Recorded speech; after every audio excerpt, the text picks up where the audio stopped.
ఎప్పుడు రావాల్సినవి తప్ప ప్రత్యేకంగా తెలంగాణ రాష్ట్రానికి ఇచ్చింది ఏమీ లేదు. కేంద్ర ప్రభుత్వం నుంచి సహాయం లేదు. అయినా కూడా మేము ఇచ్చిన హామీలు నెరవేర్చుకుంటూనే వస్తున్నాము అని చెప్పారు. సో నిజంగా బీజేపీ ఈ సవాల్ని ఎలా తీసుకుంటుంది?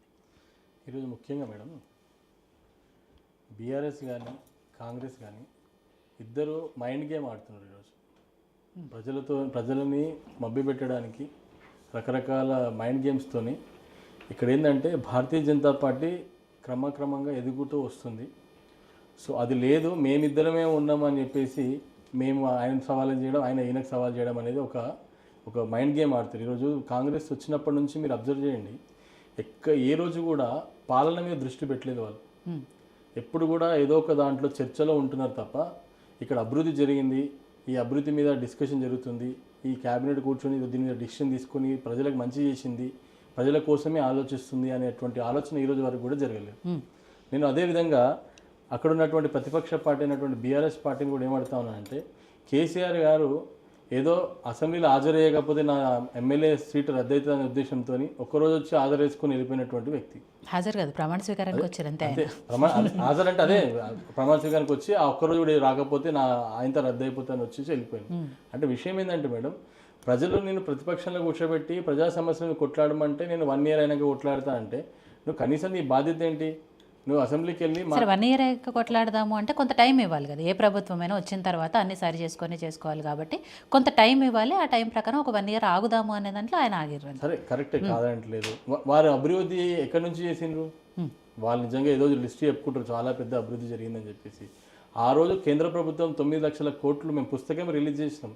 ఏ క్యాబినెట్లో ఏ శాఖకి ఏ ఏరియాకి ఎంత ఇచ్చామని స్వయంగా మేము బుక్ రిలీజ్ చేసినట్టు వీళ్ళు రిలీజ్ చేయమని ఇద్దరు పార్టీలని 9 లక్షల కోట్లు మా కిషన్ రెడ్డి గారి నాయకత్వంలో 9,50,000 కోట్లు మేము ఈ రాష్ట్రానికి ఇచ్చినామని చెప్పేసి పూర్తిగా మేము సంఖ్యతో సహా, నెంబర్తో సహా, రూపాలతో సహా మేము బుక్ ప్రింట్ చేయడం జరిగింది.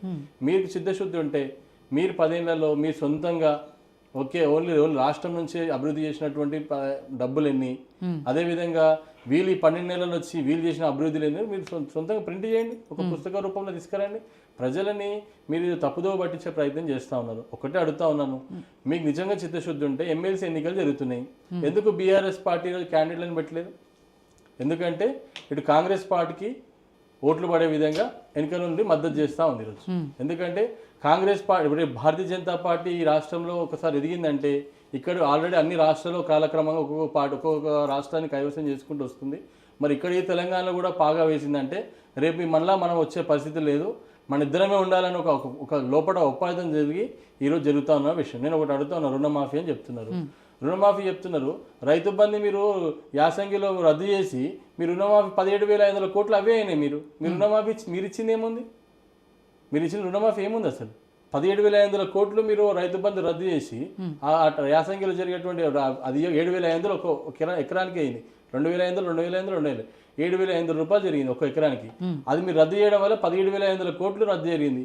ఆ 17,500 కోట్లకు కలుపుకొని మీరు 21,000 కోట్లు ఇచ్చినాము, మేము రైతులు రుణమాఫీ చేసినామని చెప్పుకుంటూ అయిపోతుందా? మీరు ఎంతసేపటికి హైడ్రా, మూసి, అల్లు అర్జును, బీసీ మేము కులగణన చేస్తున్నాము, కులగణన చేసినారు, మళ్ళీ ఏం చెప్తున్నారు, తప్పు చేసినాం మళ్ళీ చేస్తున్నాం అని చెప్తున్నారు. కొంతమంది పాల్గొనలే అని చెప్తున్నారు. ఎంతసేపటికి ఒక సిస్టమేటిక్గా ఒక డెవలప్మెంట్ లేదు. ఈరోజు మా బండి సంజయ్ గారు క్లియర్గా చెప్పినారు, గ్రాంట్ రూపంలో 21,075 కోట్లు మేము కేటాయించామని చెప్పేసి, రైల్వేలకి 5,336 కోట్లు కేటాయించామేసి. కంపేరింగ్ టు యూపీఏ గవర్నమెంట్తో గత గవర్నమెంట్తో పంచుకుంటే 20 times ఇన్ఫ్రాస్ట్రక్చర్ పెంచామని చెప్పి 100% అని చెప్పలేదు నేను. గత గవర్నమెంట్తో పోల్చుకుంటే 60 సంవత్సరాలు వీళ్ళు పరిపాలిస్తే దాంతో పోల్చుకుంటే 20 times మేము ఇన్ఫ్రాస్ట్రక్చర్ పెంచామని చెప్పేసి చెప్పడం జరిగింది. తెలంగాణలో మళ్ళీ ఇంకో 2,500 కోట్లు ఇవ్వబోతున్నామని చెప్పడం జరిగింది. ఇప్పటికే రైడ్స్, రోల్వేస్ అన్నీ చేయడం జరిగింది. ఇప్పుడు గ్రామీణ స్థాయిలో లైట్లే కానీ, శ్మశాన వాటికలే కానీ, రైతు వేదికలే కానీ ఇవన్నీ ఎవరి సాయంతో జరిగింది మేడం? అంటే మోడీ గారు ఎప్పుడు కూడా నా ఇంట్లో నుంచి నేను ఇస్తున్నాను ఏ రోజు చెప్పరు వారు. నేను ఒక పథకంలో భాగంగా లేకపోతే స్కీమ్లో భాగంగా బడ్జెట్లో భాగంగా మేము ఇస్తున్నామంటారు తప్ప ఏ రోజు కూడా మేము ఇస్తున్నామని సెల్ఫ్ డబ్బా కొట్టుకోరు. ఇక్కడ నేను ఇస్తున్నామని చెప్పుకోవడానికి ప్రయత్నం చేస్తారు తప్ప ఒక అడ్మినిస్ట్రేషన్ అనేది ఏర్పడ్డప్పుడు దాన్ని ఏ విధంగా డివైడ్ చేయాలని అడ్మినిస్ట్రేషన్ యొక్క పని అది. ఇక్కడ ఏం జరుగుతుంది, కాంగ్రెస్ ప్రభుత్వం ఏర్పడ్డ తర్వాత మీరు ఇస్తున్నటువంటి 6 గ్యారెంటీలు ఎందుకు ఇవ్వలేకపోతారు? ప్రధాన ప్రశ్న. మీరు ఎంతసేపటికి మీరు బస్సు ఫ్రీ ఇచ్చినాం ఓకే సంతోషం, దాన్ని మేమేం అనట్లేదు, స్వాగతించినాం కదా. మిగతా 6 గ్యారెంటీలు ఎందుకు రాలేకపోతున్నాయి? రుణమాఫీకి సంబంధించి కూడా ఎంతమందికి రుణమాఫీ చేసాము, ఎంతమందికి రైతు భరోసా ఇచ్చాము అనేది చెప్పారు కదా ఇందాక వెంకట్ నాయక్. మరి మీరు మన ఏమంటారు తెలంగాణకి పోరాడినటువంటి మన ఉద్యమకారులు ఉన్నారు. ఇప్పుడు భూమి ఎవరి చేతిలో ఉంది మేడం? కేంద్ర ప్రభుత్వం చేతిలో అయితే లేదు కదా.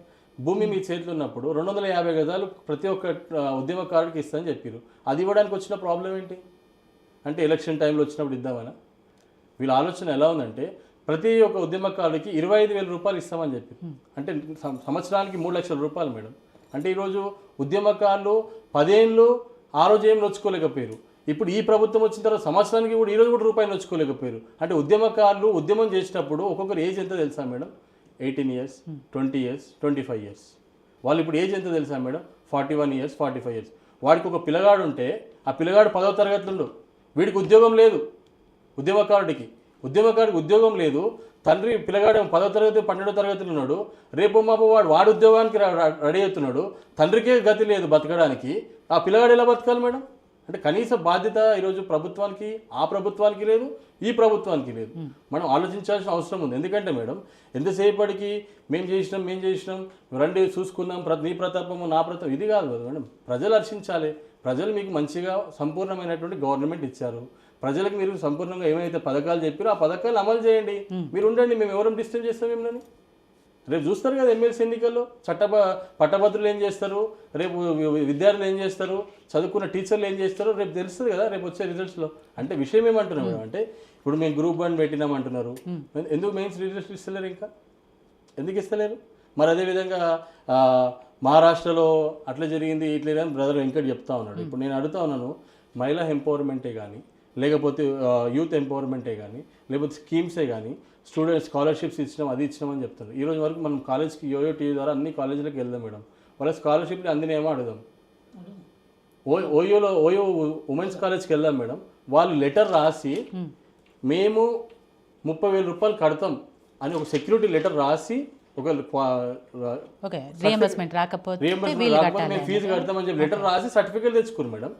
నేనే ప్రిన్సిపాల్తో మాట్లాడాను, లేదా ఒక సెక్యూరిటీ సర్టిఫికేట్ పేపర్ రాయించుకుంటున్నాం సార్ అని చెప్పి. ఇలాంటి పరిస్థితి ఈరోజు నడుస్తుంది మేడం. అంటే విద్యార్థులకు మేము అది చేసాం అని చెప్పి చెప్పుకోవడం కాదు. ఈరోజు రైల్వే ఈరోజు సికింద్రాబాద్ తీసుకోండి, చెర్లపల్లి తీసుకోండి, ఒకప్పుడు రైల్వేలు ఇట్లా ముక్కు మూసుకొని పోవాల్సిన పరిస్థితి ఉండే. ఈరోజు రైల్వే డెవలప్మెంట్ జరుగుతూ ఉంది. అదేవిధంగా ఇప్పుడు రోడ్స్ తీసుకోండి, అన్ని హైవేస్ ఎంత డెవలప్మెంట్ జరిగాయి. అదేవిధంగా మనం ఇప్పుడు RRR మనకి ఎంత పెద్ద మంచి ప్రాజెక్ట్ ఈరోజు కేంద్ర ప్రభుత్వం ఒక దేశానికి ఆదర్శమైనటువంటి RRR ప్రాజెక్ట్ని మన తెలంగాణకి ఇవ్వడం జరిగింది. దాన్ని తొందరగా మీరు ల్యాండ్ అక్వైర్ చేసి ఆ ప్రాజెక్టు ప్రారంభించడానికి ముందు నడవండి. ప్రభుత్వం సహకరించడం, కేంద్ర ప్రభుత్వం సహకరించడం రెడీగా ఉంది. నేను ఒకటే అంటున్నాను, మేము మిమ్మల్ని విమర్శించదలుచుకోలేదు. మీరు ఒకటే గతంలో చేసినటువంటి బీసీ డిక్లరేషన్లో ఈరోజు ఒక్కటన్నా మీరు అమలు చేసిరా? బీసీ డిక్లరేషన్ ఎన్ని డిక్లరేషన్స్ ఇచ్చారు, ఇంతవరకు ఒక్కటి కూడా అమలు చేయలేదు. ఎస్సీ డిక్లరేషన్లో ఏమైనా అమలు చేసిరా? ST declaration. ఇంకోటి మేడం, సార్ ఉన్నారు కాబట్టి సార్ ముందు చెప్పాలి, ఎందుకంటే సార్ చాలా మంచి అనాలిసిస్ చేస్తారు. సార్ బీసీలకి 5,000 కోట్లు అని గత ప్రభుత్వం ఇచ్చింది సార్. 5,000 కోట్లు ఒక్కనాడు కూడా కింద ఉన్నటువంటి మా మదన్నను కూడా అడుగుతున్నా, కింద ఉన్నటువంటి ఒక్క బీసీ కూడా 50,000 రూపాయలు స్కీమ్ నోచుకోలేకపోయింది మేడం. 5,000 కోట్ల రూపాయలు ప్రకటిస్తే 50,000 రూపాయలు స్కీమ్ నోచుకోలేకపోయింది బీసీ. ఎస్సీలకి 22,000 కోట్లు ఇచ్చారు మేడం బడ్జెట్, పేపర్ మీదనే బడ్జెట్ మేడం. ఎస్టీలకి 10,000 కోట్లు ఇచ్చారు మేడం. ఎక్కడ పోయింది మేడం? ఎంతసేపటికి బీసీ ఎస్సీ ఎస్టీ అంటే సంఖ్య 10,000 కోట్ల బడ్జెట్, సబ్ ప్లాన్ ఇంత బడ్జెట్. ఇప్పుడు నిన్న బండి సంజయ్ గారు చెప్పిన 1,08,000 కోట్లు కూడా కేటాయించిరా, రిలీజ్ చేసిరా? గ్రాంట్ రూపంలో రిలీజ్ చేసిండ్రు, కేటాయించిండ్రు. ఇప్పుడు ఇక్కడ రిలీజ్ చేసేయాల్సిన 2,000 కోట్లు ఉన్నాయి. ఇంకా అవి ఉన్నాయి కదా మేడం, చెప్పారు చేయాల్సినవి. నేను అదే చెప్తున్నాను, పేపర్ ద్వారా ఏదైనా మీరు నిజంగా ఇప్పుడు మనము కేంద్ర ప్రభుత్వం ఉన్నటువంటి స్కీముల రూపంలో వెళ్దాం.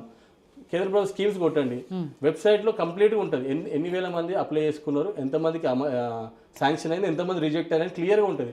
అలా రండి ముందుకి. ఇప్పుడు ఒక చిన్న మాట మేడం, అసలు ఈ రోజు వరకు కూడా బిలో ప్రావర్టీ లైన్ ఎంత సంఖ్య ఉందనేది మనం ప్రభుత్వం దగ్గర లెక్కలేదు.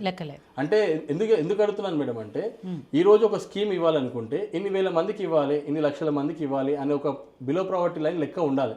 అలాంటి లెక్క లేకుండా ఈరోజు ఎంతసేపటికి రేషన్ కార్డులు ఇవ్వకుండా ఇగో ఇస్తున్నాం అని చెప్పడము. ఈరోజు ప్రజలు ఎంత బాధపడుతున్నారు అంటే, వీళ్ళు లోపలికి వెళ్తున్నారు, ఫోటో తీస్తున్నారు, నీకు డబుల్ బెడ్రూమ్ వచ్చేసింది. వీళ్ళు లోపలికి వెళ్తున్నారు, ఫోటో తీస్తున్నారు, నీకు ఇంకో మహిళా స్కీమ్ వచ్చేసింది. ఇలాంటి మభ్యపెట్టి ప్రజలని తప్పుదో పట్టిస్తూ ఉన్నారు మేడం. నేను ఒకటే, ఈ 6 గ్యారెంటీలు ఎందుకు చేయలేకపోతున్నారు? మా మా యొక్క యువకులు, మా యువతి అయినటువంటి మా చెల్లెళ్ళకి, మా అక్కలకి ఎందుకు స్కూటీ ఇవ్వలేకపోతున్నారు? మీరే ప్రమాణం చేసారు. మరి ఇవన్నీ ఎందుకు చేయలేకపోతున్నారు? ఇవన్నీ చాలా చిన్న చిన్న విషయాలలో కూడా మీరు ఎందుకు ఇన్వాల్వ్ కాలేకపోతున్నారు? ఎంతసేపటికి ఎలా జరుగుతుందంటే, ఈ మీడియా ద్వారా ఎప్పుడు లైవ్లో ఉండాలనే ప్రయత్నం చేసుకుంటూ ఒకరి మీద ఒకరు విమర్శించుకునే ప్రయత్నం చేస్తూ ఉన్నారు. ఈరోజు ఎట్లా జరుగుతుందంటే మేడం, బీఆర్ఎస్ పార్టీ నువ్వు నన్ను కొట్టినట్టు చేయని చెప్పి రేవంత్ రెడ్డి చెప్తుంది, ఆయన కొడుతున్నాడు. నేను ఏడ్చినట్టు చేస్తాను, బీఆర్ఎస్ పార్టీ చేస్తుంది. అలాంటి పరిస్థితే ఈరోజు ఉంది తప్ప వీళ్ళిద్దరు కలిసి నాటకం ఆడుతున్నట్టున్నారు.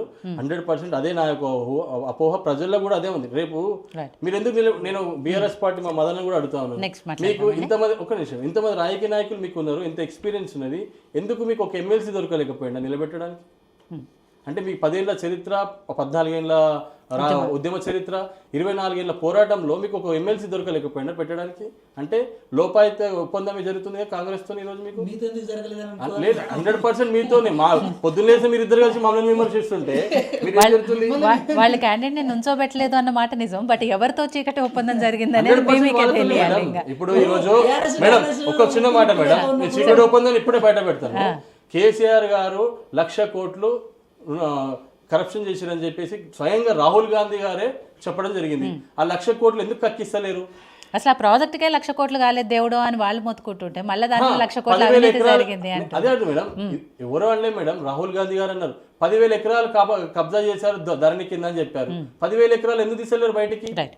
సరే, రామ్ గోపాల్ గారు, ఇక్కడ చర్చకు మీరు సిద్ధమా అని చెప్పి సవాళ్ళు ప్రసవాళ్ళు బాలకృష్ణ గారి రేంజ్లో మీ ఇంటికి వచ్చినా సరే, మా ఇంటికి వచ్చినా సరే, ప్లేస్ మీరు చెప్పినా సరే, ఇలాంటివి చేసుకుంటున్నారు, అంతవరకు బాగానే ఉంది.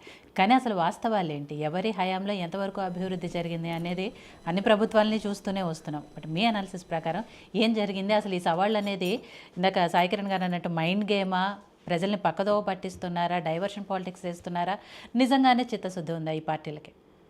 ముందుగా మీకు యోయో టీవీ వీక్షకులకు, ప్రేక్షకులకు, ప్యానల్ మిత్రులకు శుభ సాయంత్రం. ఇప్పుడు విజిత గారు ఏముందంటే, it is nothing but A diversion of minds of the public. వీళ్ళు ఇవ్వడం, వాళ్ళు ఇవ్వడం. ఎప్పుడే కానీ బార్కింగ్ డాగ్ నెవర్ బైట్స్. కరిచే కుక్క మొరగది, మొరిగే కుక్క కరవది. ఏనదా? ఇక్కడ కుక్క అంటే అని కాదు. ఇప్పుడు ఎట్లున్నదంటే